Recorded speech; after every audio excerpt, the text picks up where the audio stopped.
லாராவோட பொண்ணுக்கு தான் காலில் பீங்கான் குத்திருக்கு இல்லையா. அவள் வந்துட்டு காலில் இருக்க அந்த பீங்கானை பிடுங்கி போட்டுட்டு நடக்க முடியாமல் நடந்துட்டு இருந்திருப்பா. அப்போ எங்கேயோ சவுண்டு கேட்குது அப்படின்னு பார்த்தாவளும் அவங்க பாட்டி ரூமில் இருந்து தான் அந்த பாட்டி அழுகிற மாதிரி சவுண்டு கேட்கும். உள்ளே போய் பார்த்தா அந்த பாத்திரம் விழுந்திருக்கும். அதை எடுத்து வைக்கலான்னு போகிறப்ப டக்குன்னு அவங்க பாட்டி வந்து பயமுறுத்தி விட்டுறா. டக்குனு வந்து அந்த பொண்ணு கீழே விழுந்துடா. அப்படியே ஹீரோயினும் வந்துடுறா. இங்கே பார்த்தா பாட்டி பாட்டின்னு இவள் கத்திட்டு இருக்கிறா. இங்கே பாரு ஒன்றுமே இல்லை, ஏதாச்சும் கனவு கண்டிருப்போமா அப்படின்னு சொல்லிட்டு அவளை அனுப்பி விட்டுறா. இப்படி சைடில் பார்த்தா அவள் வில்லத்தனமாக சிரிச்சுக்கிட்டு இருக்கிறா. சூனியம் ஒர்க் அவுட் ஆயிடுச்சு அப்படின்னு.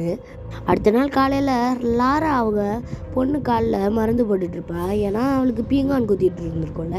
அம்மா நம்ம வீட்டில் ஒரே அமானுஷமாக நடக்குதுமா, நம்ம ஃபோட்டோ ஃப்ரேம் கூட கீழே விழுந்து உடஞ்சிருச்சு அப்படின்னு சொல்கிறப்ப அந்த தம்பிக்காரனும், அம்மா நேற்று நான் ஓஜா போர்டு விளாண்டுட்டு இருந்தேன்ல, அப்போ பாட்டி என்கிட்ட பேசினாங்கம்மா.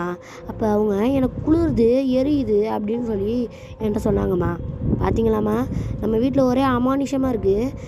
நம்ம வீட்டில் இன்றைக்கி சாயங்காலம் முஸ்தாஃபை கூட்டிகிட்டு வந்து ஒரு ப்ரேயர் நடத்தலாமா அப்படின்னு சொல்கிறா. அவளும் அவங்க அம்மாவும் ஆரம்பத்தில் ஒத்துக்கலைன்னாலும் குழந்தை பயந்துருக்கா அப்படின்றத தெரிஞ்சுக்கிட்டு அதுக்கப்புறம் ஒத்துக்கிறா. அதுக்கப்புறம் நம்ம ஹீரோயின் வந்துட்டு மாடியிலேருந்து கீழே இறங்கி வர்றா.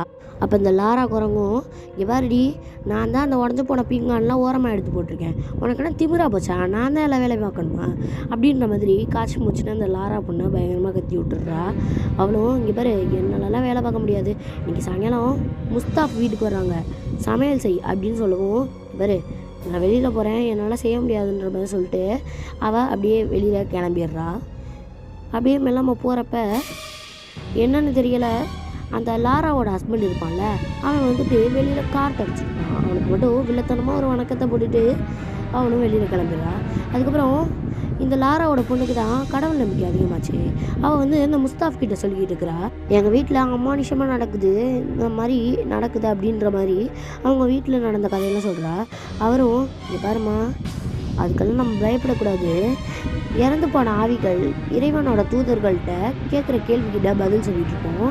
இங்கே நடக்கிறதெல்லாம் கண்டிப்பாக வந்துட்டு ஒரு ஜின்களோட வேலையாக தான் இருக்கும். இன்னும் அதனால் இன்னொரு தடவை உங்கள் வீட்டில் அந்த மாதிரி ஏதாச்சும் அமானுஷமாக நடந்துச்சுன்னா நான் வீட்டுக்கு ப்ரேயர் பண்ண வரேன்னு சொல்லவும் அவள் ரொம்ப பயந்து போயிருக்கான்னு